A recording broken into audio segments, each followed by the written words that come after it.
Екс-новинарот Миле Бошњаковски е назначен за нов портпарол на владата. Оваа одлука е донесена на денешната владина седница. На оваа седница разрешени се и сите членови на управните и надзорните одбори, потврдија за новата в представници од владата.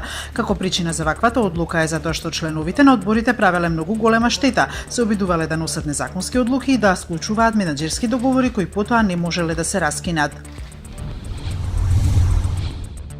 Разрешувањето на јавниот обвинител на Република Македонија Марко Зврлевски попладнево дојде на дневен ред во собранието, откако беше утврден листингот за пријавени дискутанти. Претседателот на собранието Талат Џаферија прекина седницата и ново продолжение закажа за утре во 11 часот. Тој само најави дека за оваа точка се пријавени голем број претеници. Инспектори на УЈП се подготвуваат за голема акција во пресрет на УЕФА Суперкупот, но и на големи собири како Пивофест, Струмица Упан и други, соопшти директорката Сања Лукаревска.